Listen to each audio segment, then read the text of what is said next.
अहो काय प्रीतम बाबा, तुम्ही मला त्या एअरपोर्टवर पाठवलं, पण तुम्ही त्या गेस्टचं नावच नाही सांगितलं. तुम्हाला फोन करीन म्हणलं, पण फोनच घरी विसरला. प्रीतम, एअरपोर्टला कोणी गेस्ट येणार आहेत का?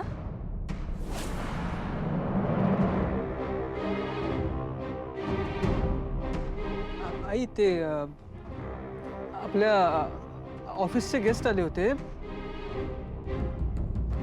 आले असतील. मारुती मामा तुम्ही जा ना पुढे. मी थांब. बरं झालं मारुती तू आलास.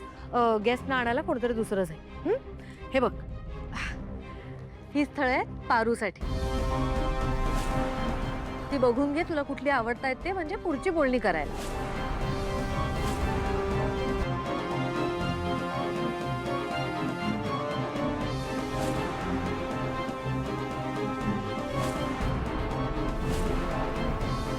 मारुती, हं?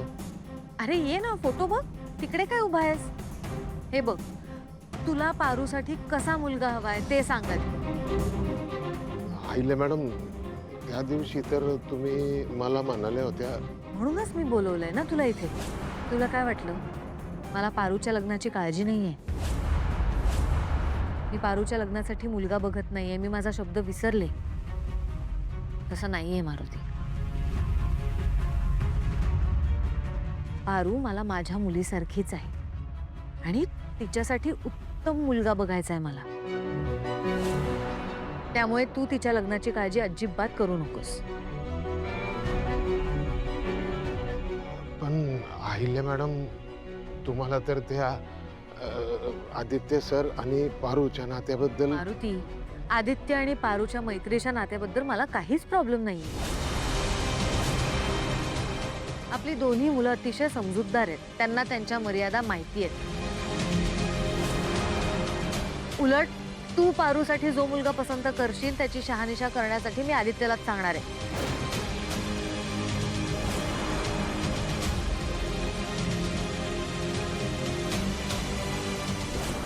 मारुती, काय झालं? आहिल्या मॅडम, मला जरा बरं वाटत नाही. काय होतंय मारुती?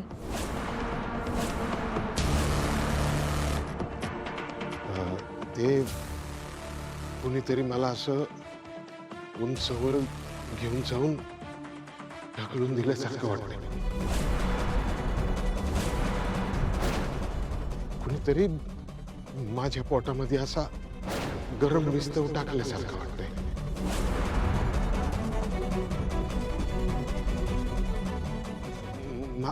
माझ्या अंगाची ना लाई होती असं मला वाटतंय. बरं ठीक आहे, काळजी घे. हे बघ, तू आता आराम कर आणि मी यातले काही फोटोज निवडून ठेवते. तुला बरं वाटलं की आपण बघू.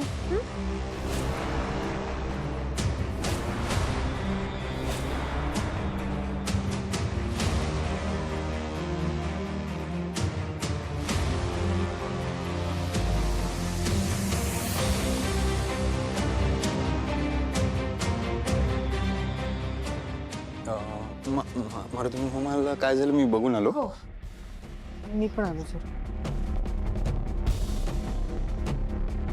देवी, मी हो आले. जा. परितोष असताना तुला जगात कशाचीच काळजी करायची गरज नाहीये, कळलं? अरे मी आहे ना, टेन्शन घेऊ नको. हे बघ, तुझी काळजी आता माझी काळजी. ओके, मी आहे ना. चल भेटू. हा, परितोष, परितोष तुला माहितीये का आता काय झालं? मज्जा आलीये मला. मला एका खूप महत्वाच्या कामासाठी जायचंय. आपण नंतर बोलू. ओके? अरे ऐक ना, एवढ्या गडबडीने कुठे चाललास? खरंच महत्वाचं काम आहे. आपण बोलूया ना नंतर. आलोच मी. अच्छा अच्छा, महत्वाचं म्हणजे माझं ते अँटिक विमान येणार आहे असं. आत्या, विमान येत राहील ग, पण खरंच माझं खूप महत्वाचं दुसरं काम आहे. मी त्यासाठी चाललोय. Okay, bye. अरे पण हा या शहरात नवीन आहे, अजून याच्या ओळखी पण नाही झाल्या. एवढ्या गडबडीने कुठे गेला? जाऊ देत, मोठा बिझनेसमन आहे ना, बिझनेस साठी काहीतरी करायला गेला असेल. आणि आमची पार्टनरशिप आहे. असं ते जे काय होईल चांगलंच होईल. हा?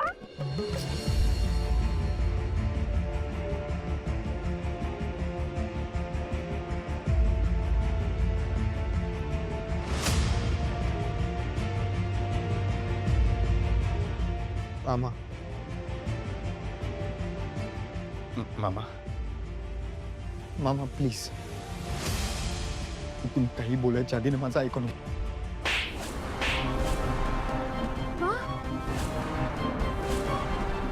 भारती मामा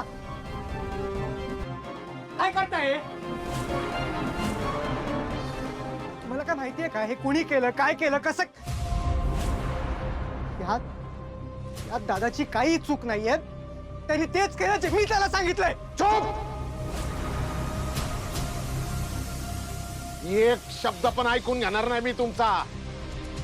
अरे असल तुम्ही मालक, केले असतील तुम्ही माझ्यावर उपकार, पण आता मी एका मुलीचा बाप आहे.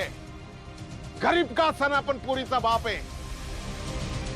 या बापाच्या भावनांची खेळला तुम्ही, त्याची टिंगल केलीत. अरे एवढे लहान होतात ना तुम्ही, तेव्हापासून माझ्या अंग खांद्यावर खेळवलंय तुम्हाला. येळ प्रसंगी जीव धोक्यात घातला का? मी नोकर होतो म्हणून नाही. अरे मी तुम्हाला आपला मानत होतो ना. आईला मॅडम मला भाऊ मानत होते. एक वेगळं नातं निर्माण झालं होतं आपलं. हे सगळं मातीत मिसळलं तुम्ही. लाज नाही वाटली तुम्हाला हे समज करताना?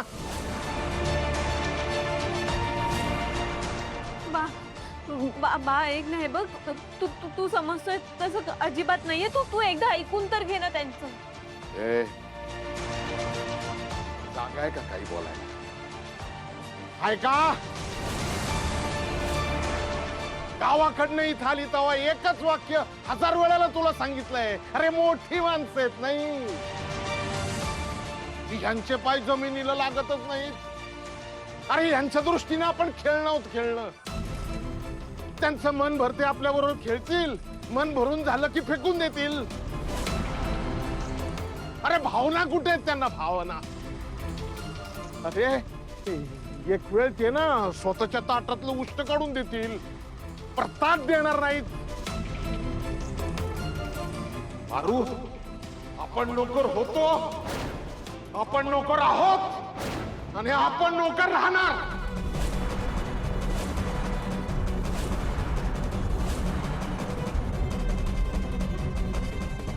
पायातली चप्पल आहे ना, ती कधी डोक्यावरचा मुकुट होत नाही. अरे इतकं सांगितलं तरी डोक्यात नाही शिरलं का तुझ्या? बाप तू तू आदित्य सरांना ना प्रीतम सरांना समजून घे ना. तू समजतोय तसे अजिबात नाही आहेत ते. कशी आहेत? हा,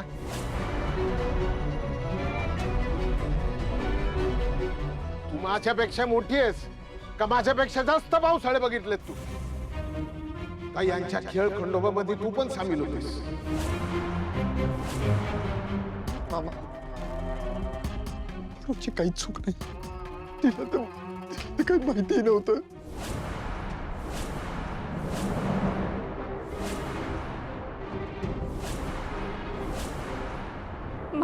तू आतमध्ये चाल.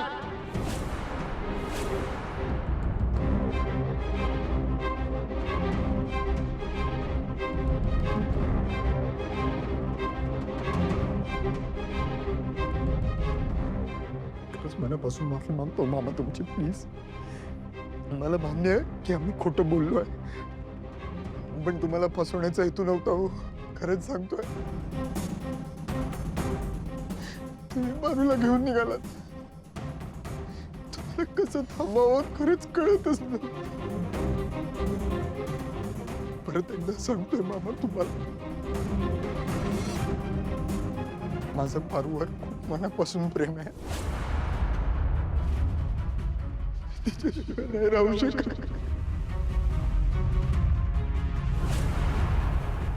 हे बघा मारुती मामा, मला माहिती आहे की तुमचं पारूवर आदित्य दादांवर खूप प्रेम आहे, पण मग तुम्ही त्यांच्या नात्याबाबतीत एवढी टोकाची भूमिका का घेताय? मला माहिती आहे की गरीब श्रीमंत हे सगळे भेद मानणारे लोक असतात जगात, पण आदित्य दादा, आम्ही सगळे असे आहोत का? नाही. मला माहितीये की तुमच्या स्वामी निष्ठेवर कोणाला संशय येऊ नये म्हणून तुम्ही पारूला विष दिलं, याने तुमचा मान सन्मान स्वाभिमान तसाच राहिला असता. पण पण जर त्या दिवशी पारूला काही झालं असतं ना, तर आदित्य दादा कसे जगले असते तिच्याशिवाय? तुम्ही त्यांच्या पण जगण्याचा हक्क हिरावून घेतला असता. आणि तुम्ही तरी तुमची स्वामीनिष्ठा सिद्ध करून पण तुमच्या स्वतःच्या मुलीला गमावून सुखात राहिला असतात. मग पारू आणि आदित्य दादा यांना कळतंय ते दोघं काय करतायत ते. लहान नाहीये ते आता. त्यांना स्वतःच्या आयुष्याचा निर्णय घेण्याचा हक्क आहे. आपण सगळे कोणीच नाही आहोत त्यांचं आयुष्य त्यांनी कसं जगायचं हे ठरवणार आहे. हे बघा मामा, पारू आणि आदित्य दादा यांचं नातं खूप पवित्र आहे. आत्ता फक्त आपण हे आईंना सांगू शकत नाहीये कारण ही वेळ योग्य नाहीये. पण याचा अर्थ असा होत नाही की आम्ही सगळे तुम्हाला फसवतोय.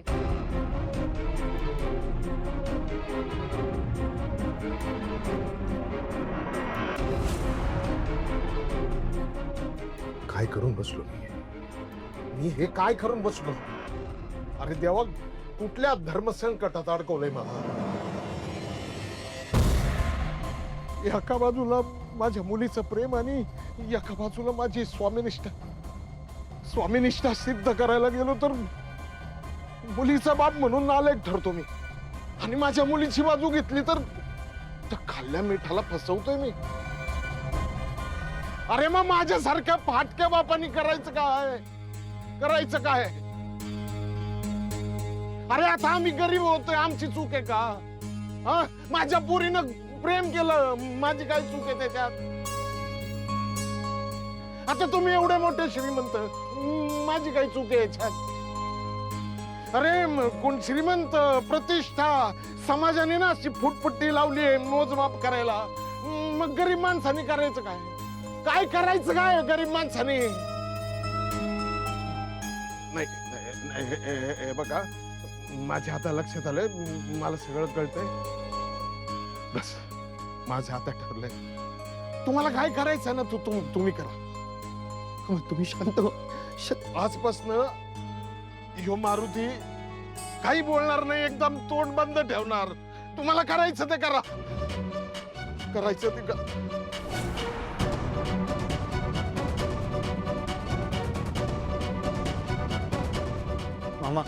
मामा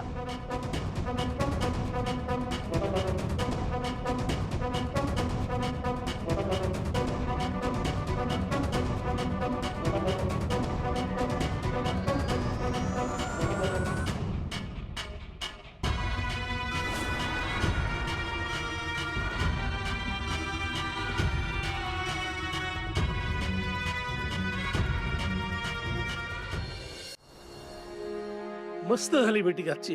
अरे आजचा काय राहिलं? आता कसला विचार करतेस?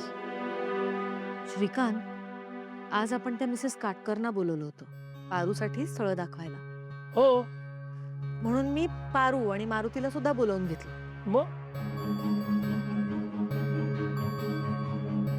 मला बरं वाटत नाहीये. काय होत आहे?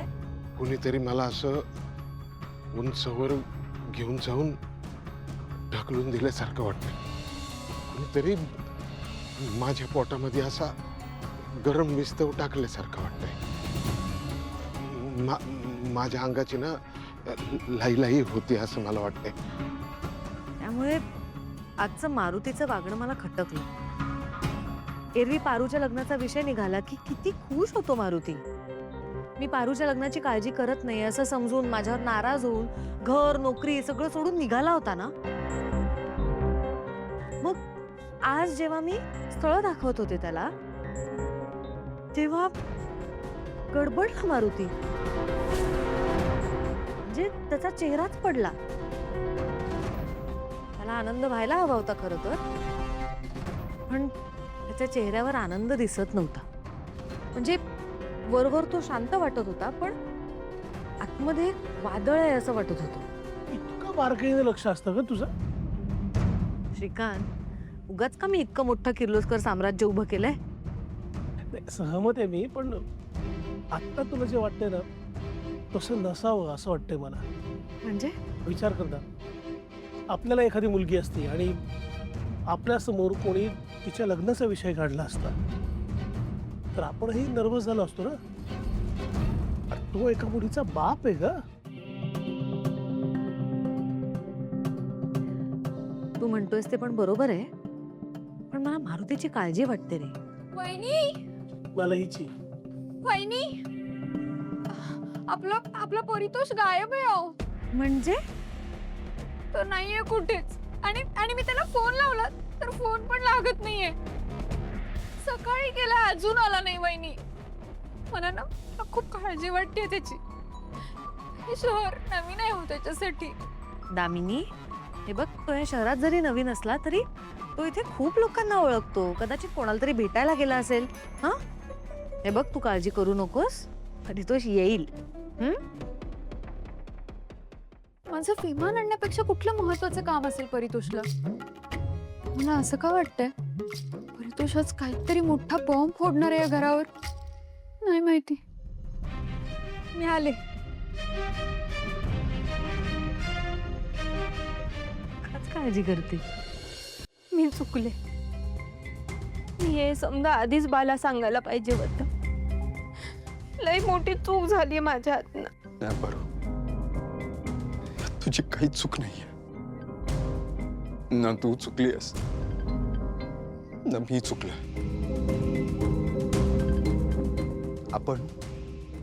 आपण प्रेम केलंय पारू.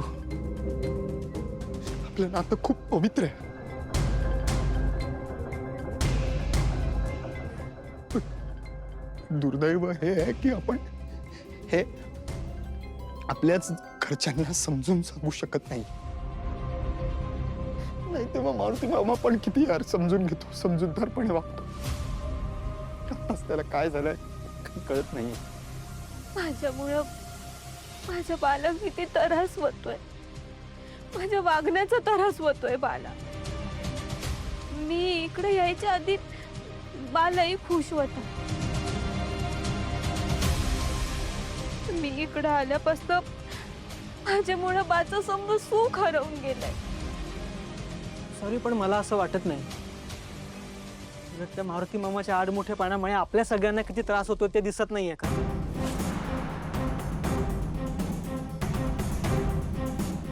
असं वाटतं ना, एक टाइम बॉम्ब लावून ठेवलाय, कधीही फुटेल. ते मान्य आहे मला, मारुती मामा प्रामाणिक आहे, त्याला त्याच्या इज्जतीची पर्वा आहे.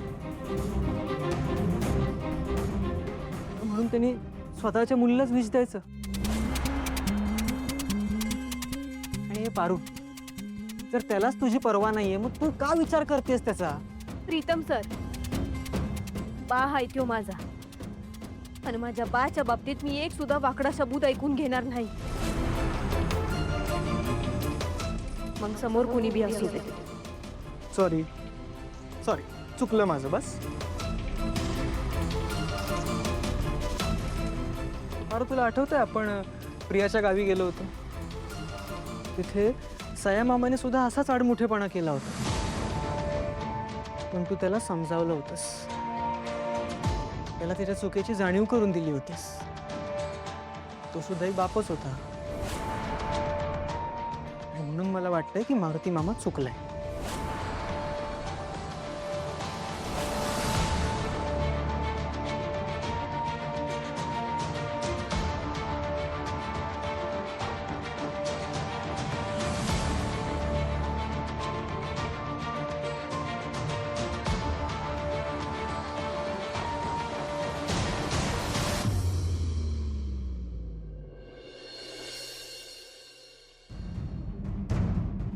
काय रे मारुती, काय आणलेस हे? माझ्या घरची रोटी आणि बेटी दोन्ही पण तुम्ही स्वीकारलं असं समजू ना. मारुती, अरे बेटी आम्ही कधीच स्वीकारली आहे. तिचं भलं व्हावं म्हणून तर आम्ही हा निर्णय घेतलाय. कधीपासून वाट बघत होते मी, माहितीये तुला. Thank you so much. मामा, हे घ्या. हे काय? अहो, निरोपाच्या भाकऱ्या. बरं मारुती, उद्या कुठेही जाऊ नकोस हं. माझं महत्वाचं काम आहे तुझ्याकडे. ही काही स्थळं आहेत पारूसाठी, ती बघून घे. तुला कुठली आवडतायत ते, म्हणजे पुढची बोलणी करायला. त्या दिवशी तर तुम्ही तुला काय वाटलं मला पारूच्या लग्नाची काळजी नाही? तू पारूसाठी जो मुलगा पसंत करशील त्याची शहानिशा करण्यासाठी मी आदित्यलाच सांगणार आहे. तुम्ही काही बोलायच्या आधी ना माझं ऐकून घ्या. त्यांना स्वतःच्या आयुष्याचा निर्णय घेण्याचा हक्क आहे.